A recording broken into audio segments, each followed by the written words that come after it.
warahmatullahi wabarakatuh. Selamat pagi anak-anak cerdas. Kembali lagi di channel Bulina Studi. Hari ini Bulina akan menjelaskan dan menerangkan tentang perkembangan teknologi komunikasi. Tema 7, subtema 3, kelas 3, sekolah dasar. Are you ready? Yes, I'm ready. Let's study. Manusia adalah makhluk sosial. Artinya, setiap orang memerlukan bantuan orang lain. Satu orang berhubungan dengan orang lain. Manusia melakukan komunikasi secara bersama-sama. Saat berkomunikasi, manusia menyampaikan apa yang mereka inginkan dan apa yang mereka pikirkan. Dahulu, ruang komunikasi itu sangat terbatas. Bersyukurlah sekarang komunikasi makin berkembang dengan pesat. Mari kita pelajari tentang teknologi perkembangan komunikasi dari zaman dahulu hingga zaman modern. Yuk, kita ikuti penjelasannya. Perkembangan teknologi komunikasi.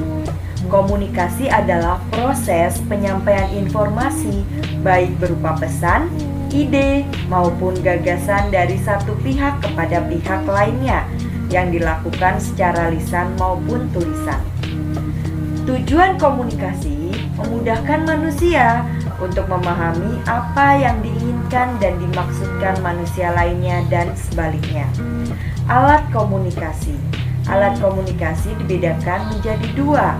Alat komunikasi tradisional, yaitu ada asap, kentungan atau lonceng, burung merpati, daun lontar, surat, telegraf. Dan alat komunikasi modern, yaitu ada radio, faksmil, koran, televisi, telepon, internet, handphone, komputer atau laptop. Asap, kita lihat penjelasannya. Pada zaman dahulu, suku Indian menggunakan asap sebagai tanda adanya pesan. Lalu alat komunikasi tradisional yang kedua ada kentungan atau lonceng.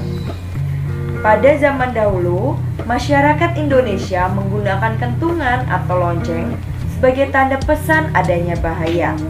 Yang ketiga, daun lontar. Pada zaman dahulu digunakan di Indonesia untuk mengirimkan pesan jarak jauh.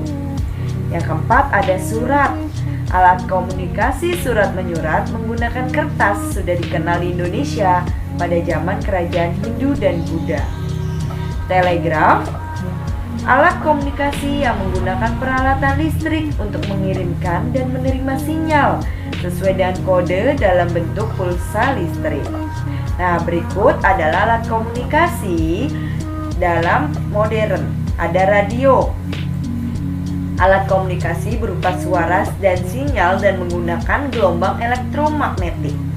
Ada faksimil, yaitu digunakan untuk menerima dan mengirim informasi berupa telefoto, baik tulisan maupun foto, ke mesin faksim lainnya. Ada koran, alat komunikasi tertulis yang dicetak menggunakan kertas. Ada televisi, alat komunikasi yang digunakan untuk mendapatkan informasi secara cepat dan massal. Ada telepon, alat komunikasi yang berfungsi untuk memberikan informasi jarak jauh melalui sambungan suara. Ada internet, jaringan komputer yang saling terhubung secara global yang memungkinkan kita bisa berkomunikasi dan bertukar informasi dengan orang. Lihat buku kalian yang ada di halaman 134. Ada teks tentang sejarah penggunaan telepon. Kalian diminta untuk mencari kalimat utama dari setiap paragrafnya. Mari kita cari kalimat utamanya ya. Kalimat utama pada paragraf pertama adalah telepon digunakan untuk menyampaikan pesan suara. Lalu kita lihat lagi, pada paragraf kedua, kalimat utamanya adalah telepon muncul pertama kali pada tahun 1800-an. Dan di paragraf ketiga, kalimat utamanya adalah komunikasi dapat dilakukan antar manusia. Kita lihat lagi, paragraf keempat, kalimat utamanya kita dapat berkomunikasi di mana saja dengan menggunakan telepon genggam atau handphone.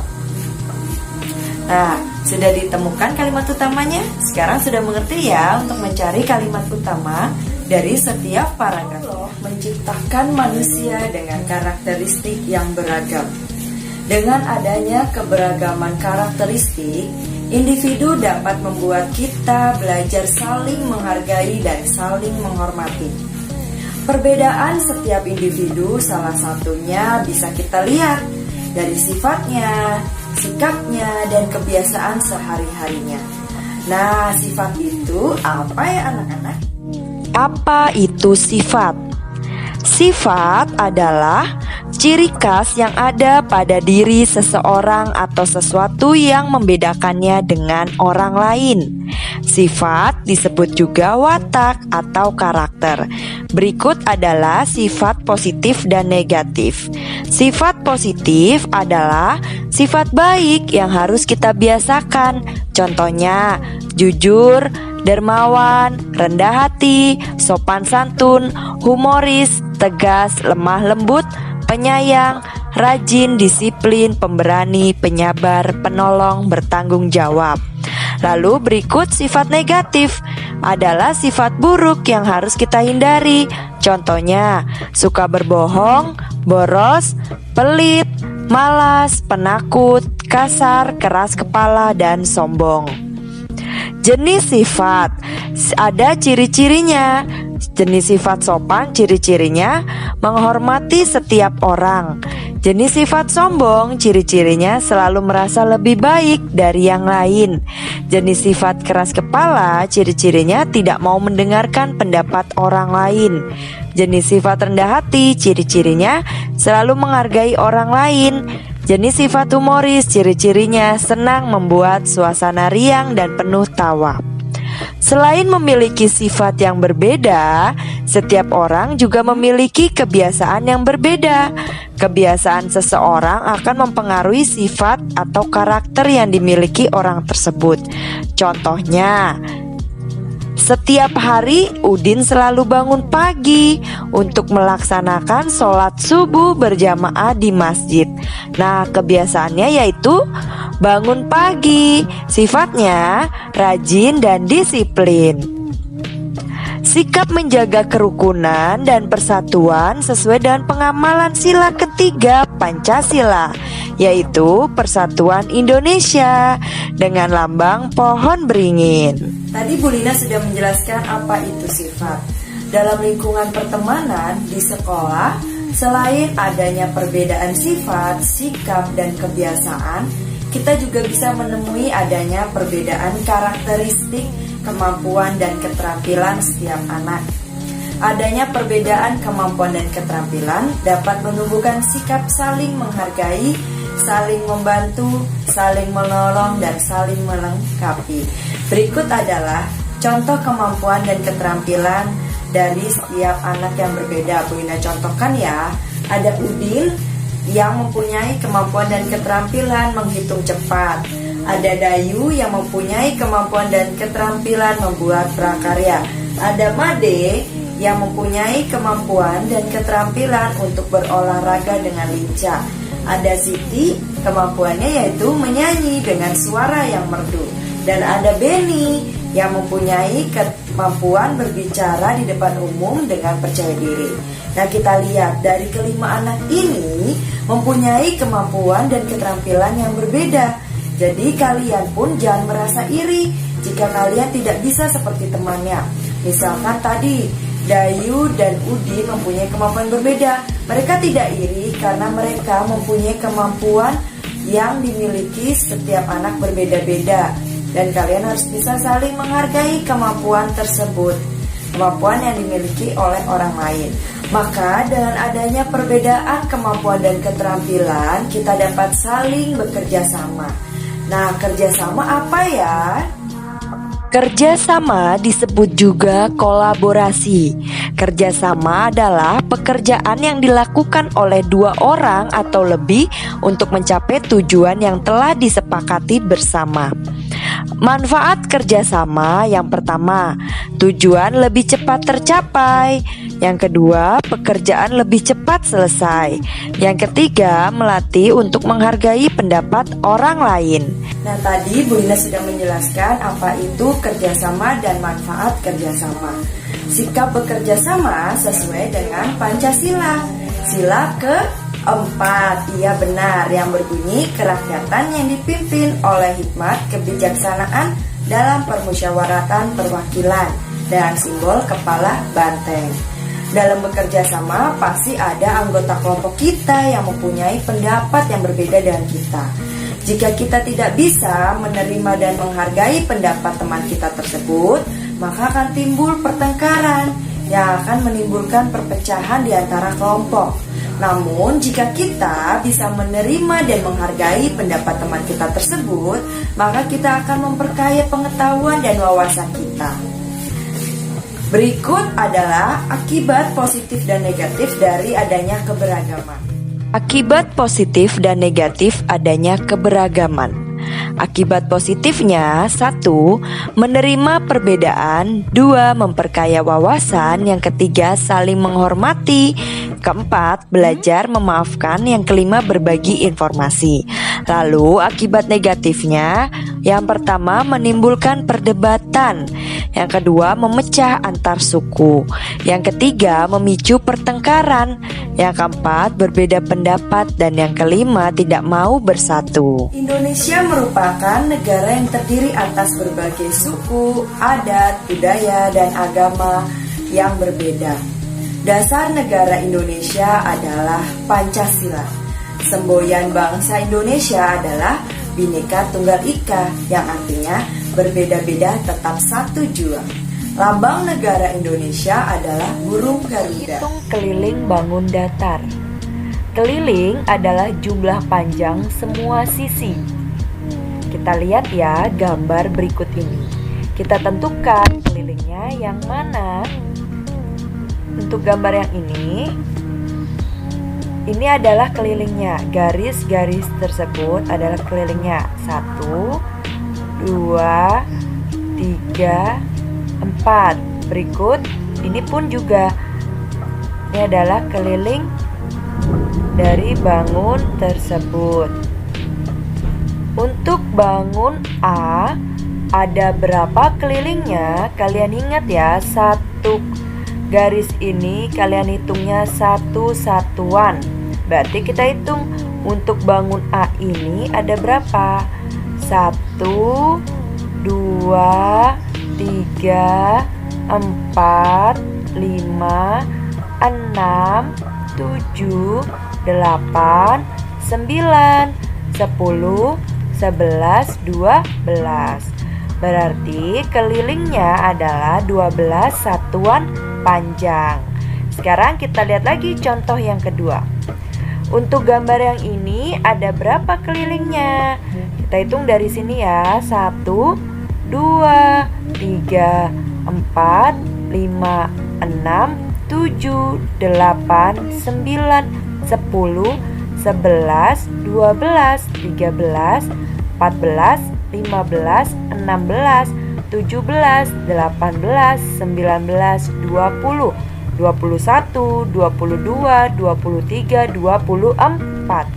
Berarti keliling pada gambar contoh nomor 1 ada 24 satuan panjang. Kalian bisa menghitung dari sisi sebelah sini dulu. Ini ada 6. Ya, 6.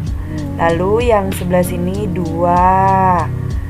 Lalu yang sebelah sini ada 3. Yang sebelah sini 1. Ini juga 1. Dari sini ke sini ada 3. Lalu dari sisi yang sebelah sini ada 2. Dan dari sini hingga ke sini ada 6. Maka kalau dijumlah ada 24 satuan panjang. Sekarang kita hitung lagi contoh yang kedua. 1, 2, 3, 4. Berarti ini ada 4. Lagi 1, 2, 3, 4. Ini ada 6. 4 juga. Terus 1, 2, 3, 4. Yang ini ada 4. 1, 2, 3, 4. Yang ini juga ada 4. Nah, kita jumlahkan. Keliling sama dengan 4 ditambah 4 ditambah 4 ditambah 4. Maka kelilingnya ada 16 satuan panjang. Karya dekoratif merupakan karya yang bercorak hiasan. Hiasan pada karya dekoratif tersusun atas unsur-unsur rupa. Nah, unsur-unsur rupanya apa saja? Unsur-unsur rupa yaitu ada titik, garis, bidang, dan warna. Titik, garis, dan bidang dibedakan dengan kerumitannya, sedangkan warna dibedakan dengan warna primer dan warna sekunder. Warna primer adalah warna dasar yang digunakan untuk menghasilkan warna sekunder. Contoh warna primer ada merah, kuning, dan biru. Sedangkan warna sekunder menghasilkan warna hijau toska, orange, dan krem. Motif-motif karya dekoratif yang pertama, motif realis. Motif yang dibuat berdasarkan bentuk-bentuk yang ada di alam. Contohnya yaitu seperti bentuk tumbuhan, hewan, awan, bintang, bulan, matahari, serta pemandangan alam. Yang kedua adalah motif geometris. Motif yang dapat mempunyai bentuk teratur dan dapat diukur menggunakan alat ukur. Contohnya segitiga, persegi panjang, persegi, tabung. Yang ketiga adalah motif dekoratif, yaitu menggambar dengan tujuan mengolah suatu permukaan benda menjadi lebih indah. Contohnya, membuat gambar bunga dengan kreasi sendiri. Yang keempat adalah motif abstrak, yaitu imajinasi seseorang yang dapat dituangkan ke dalam bentuk coretan yang tidak beraturan. Pola dekoratif Toraja. Indonesia memiliki kekayaan budaya. Salah satu kekayaan Indonesia budaya diwujudkan dalam bentuk ragam hias Nusantara. Ragam hias Nusantara pada umumnya memiliki nilai tradisi yang khas dan berbagai keragaman masing-masing. Misalnya pola Toraja. Kita lihat ya, pola Toraja ada apa saja? Yaitu ada motif pangtangko patung. Yang kedua ada motif pangsulan sang buah. Yang ketiga ada motif pangkolang buku. Dan yang keempat ada motif pakpolok songkang. Nah, gambar dekoratif biasanya berupa unsur, misalkan titik dan garis. Unsur titik bisa berupa bulatan-bulatan kecil atau lingkaran, sedangkan unsur garis bisa berupa garis lurus, zigzag, atau bergelombang. Nah, sekarang kita lihat cara menghias kartu pos pada gambar berikut. Nah, kartu pos ini akan dihias dengan gambar dekoratif, yaitu didekorasi dengan unsur garis, bidang, warna yang membentuk motif bunga, seperti contohnya ya. Perpaduan tersebut membuat kartu pos menjadi lebih indah dan menarik untuk dilihat.